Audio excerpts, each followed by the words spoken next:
주님께서 여러분과 함께 루카가 전한 거룩한 복음입니다.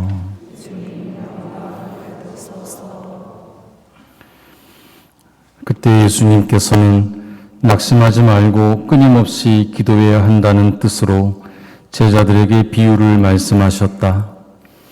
어떤 고을에 하느님도 두려워하지 않고 사람도 대수롭지 않게 여기는 한 재판관이 있었다. 또 그 고을에는 과부가 한 사람이 있었는데 그는 줄곧 그 재판관에게 가서 저와 저의 적대자 사이에 올바른 판결을 내려주십시오 하고 졸랐다. 재판관은 한동안 들어주려고 하지 않다가 마침내 속으로 말하였다. 나는 하느님도 두려워하지 않고 사람도 대수롭지 않게 여기지만 저 과부가 나를 이토록 귀찮게 하니 그에게는 올바른 판결을 내려주어야겠다. 그렇게 하지 않으면 끝까지 찾아와서 나를 괴롭힐 것이다. 주님께서 다시 이르셨다. 이 불의한 재판관이 하는 말을 새겨들어라. 하느님께서 당신께 선택된 이들이 밤낮으로 부르짖는데 그들에게 올바른 판결을 내려주지 않으신 채 그들을 두고 미적거리시겠느냐. 내가 너희에게 말한다. 하느님께서는 그들에게 지체 없이 올바른 판결을 내려주실 것이다. 그러나 사람의 아들이 올 때에 이 세상에서 믿음을 찾아볼 수 있겠느냐. 주님의 말씀입니다.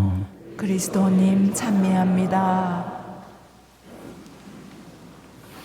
찬미 예수님, 안녕하십니까? 네, 미사 시작 때 주임 신부님께서 소개해 주신 밀락동 성당의 강한수 가롤로 신부입니다. 처음 보시죠? 저는 마두동 성당에 여러 번 왔었습니다. 신앙교육원에 있을 때 일산 분원 만들고 신입생 모집하러 왔었어요. 그때 제 기억에 한 기수에 30명 이상 모집했던 그런 기억이 있습니다. 뿐만 아니라 평일미사도 자주 해서 오랜만에 왔는데도 제의실이 낯설지 않더라고요. 그리고 또 성령 기도회 강의도 여러 번 왔었습니다.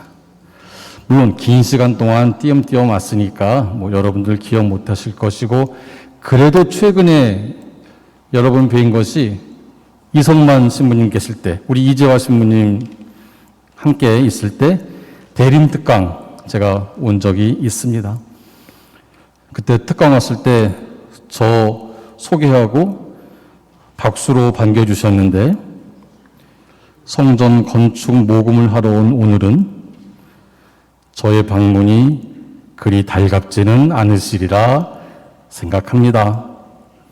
저도 그 마음 잘 알기에 사실 오늘 오면서 참 마음이 너무 무겁고 죄송한데 어떻게 해야 하나 그런 걱정 많이 하고 왔습니다. 그럼에도 이 어려운 시기에 모금을 허락해 주신 마두동 성당 교우 여러분과 또 신부님, 또 수녀님들께 깊은 감사를 드립니다. 감사합니다.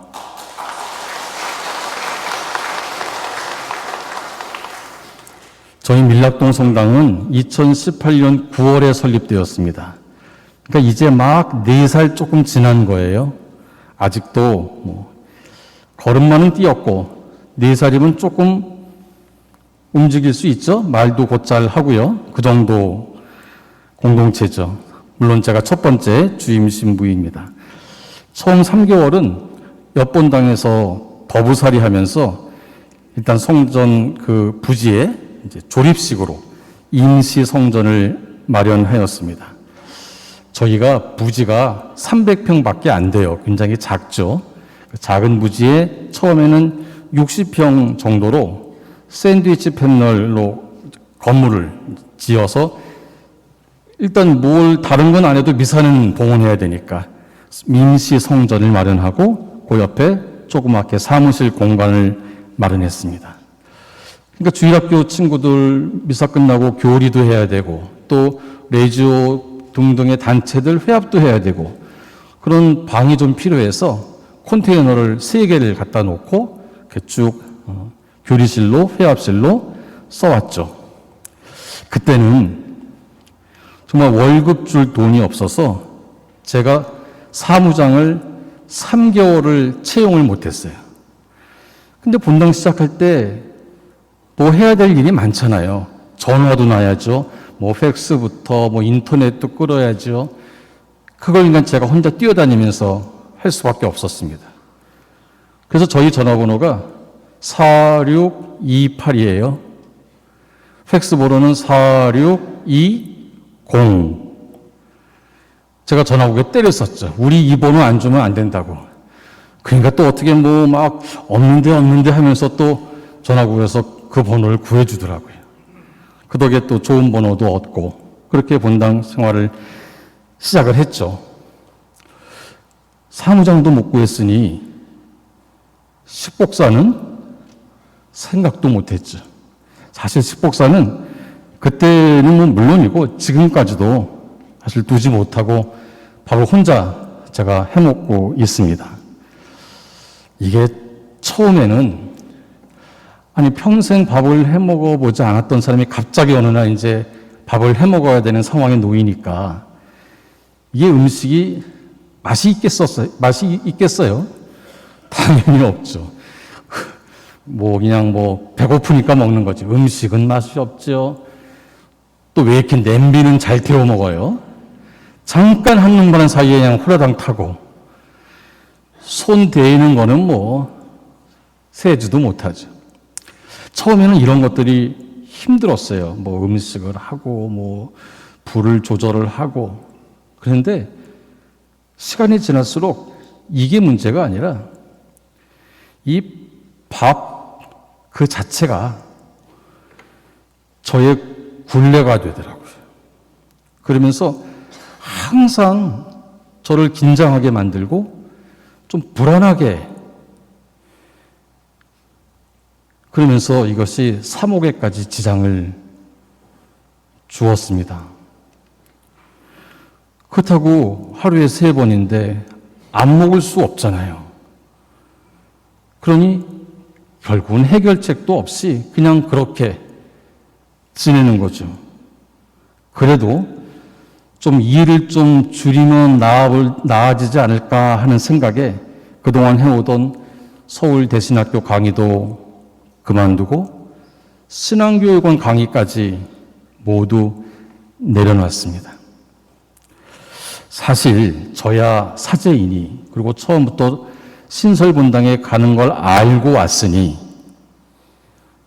준비도 하고 각오도 하고 그렇게 마음을 먹고 왔지만 우리 본당 교우들은 정말 고생이 이만저만이 아니시죠. 여러분도 이 아름다운 성전 봉헌한 지 한 20년 되시죠? 아마 이 중에는 이 성전 봉헌하실 때 그때 한참 같이 일하고 힘들게 고생하신 분들 여럿 계실 거예요. 지금 많은 분들이 고개 끄덕끄덕 하시면서 그때 그 어려웠던 기억들 나지 않습니까? 여성총구역은 김장철만 되면은 배추를 천여 포기를 산더미 같이 쌓아놓고 그 얼어붙는 손으로 절이고 또 씻고 또 담아서 20kg씩 한 상자 해서 집집마다 배달하면 조금 있다가 전화 와요. 아니 달아봤더니 20kg가 안 되던데? 그러면 또 그 말 듣고 어떻게 가만히 있습니까? 한 포기 더 들고 가서 드리고 오는 거죠.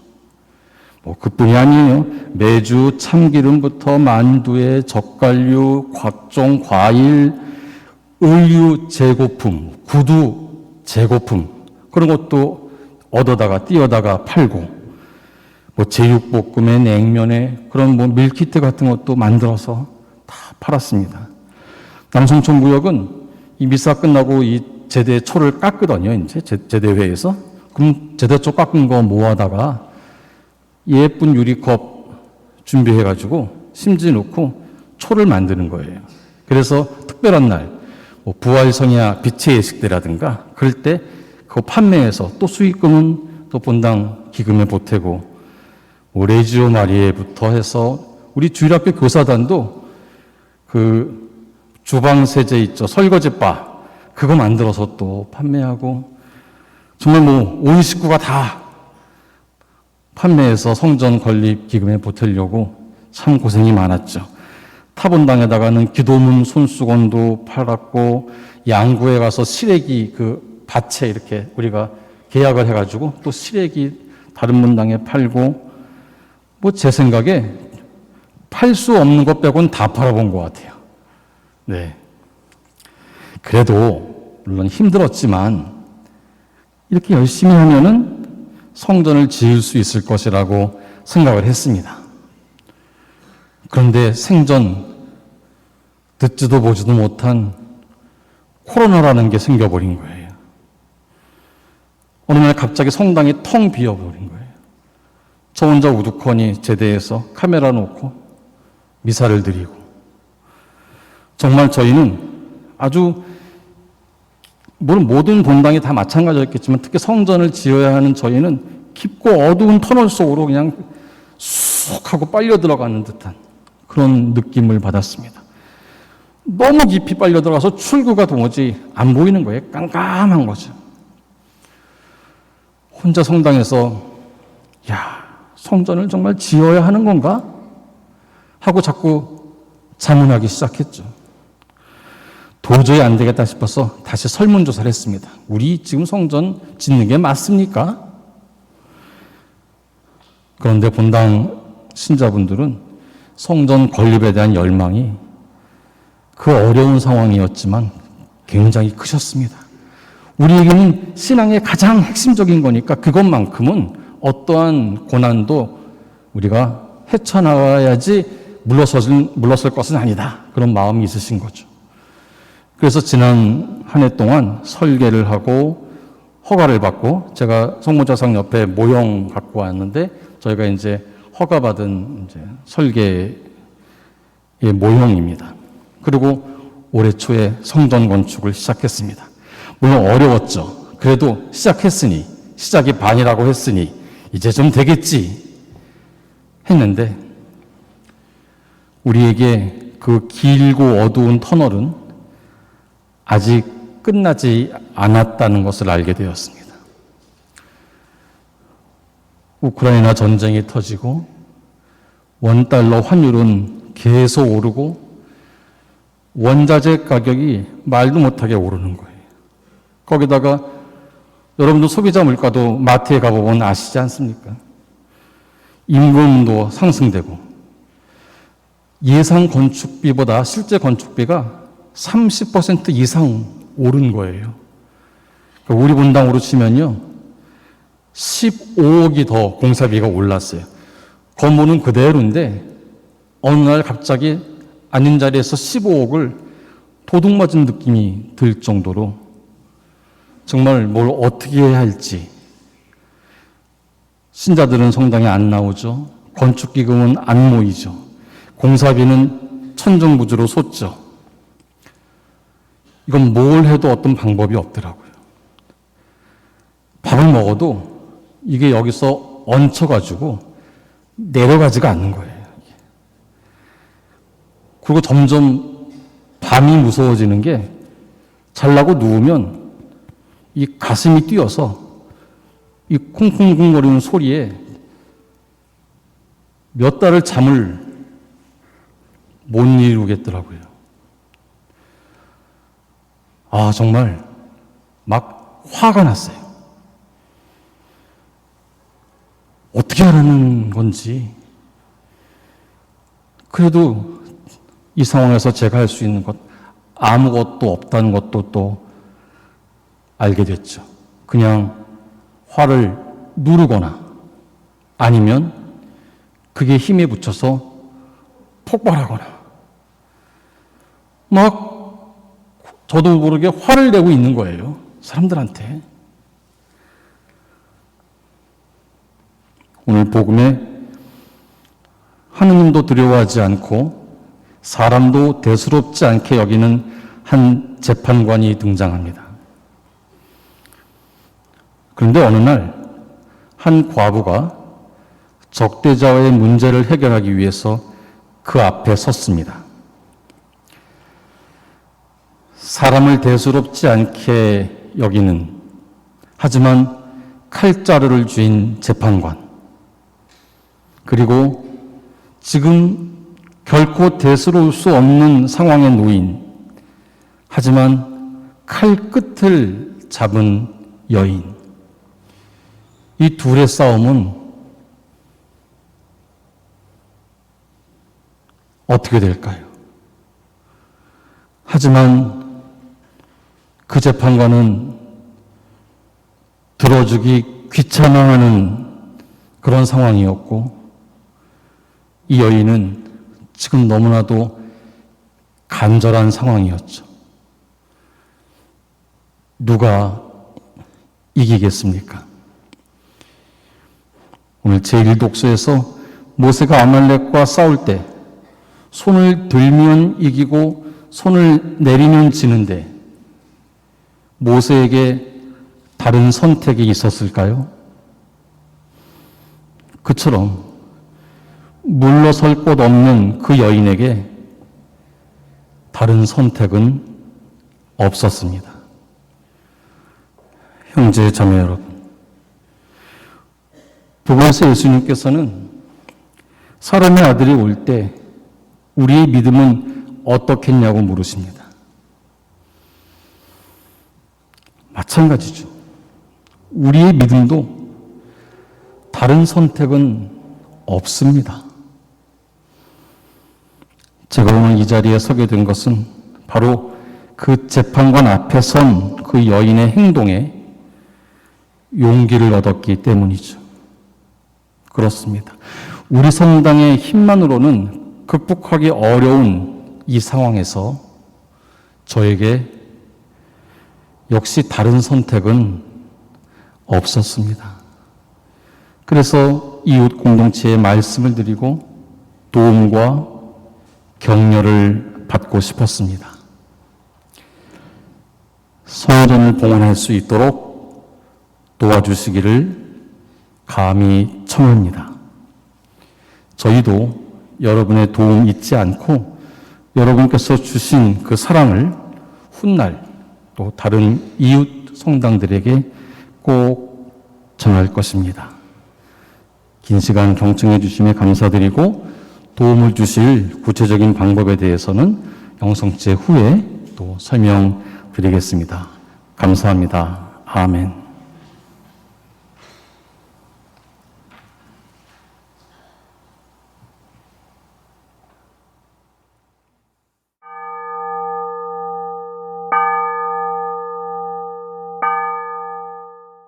네, 공지사항 몇 가지 말씀드리겠습니다.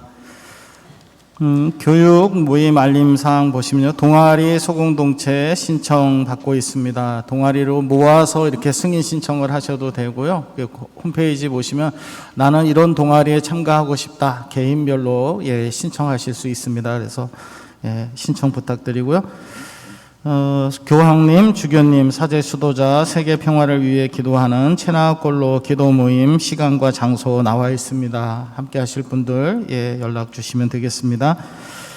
성가정 산악회 10월 정기 산행이 10월 29일 토요일 전북 완주 대둔산으로 떠납니다. 함께 하실 분들 참고하시고요. 성령 기도회 10월 17일 월요일 교구 신재찬 미카엘 강사님 오셔서 해주십니다.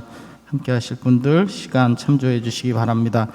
그리고 2022년도 9월 우리 본당 살림살이 결산 보고 있습니다. 이렇게 봐주시고요. 다음 주에는 전교주일인데요, 평화방송과 신문에서 문서 홍보 방문이 있겠습니다. 교우 여러분들 관심 부탁드리겠습니다.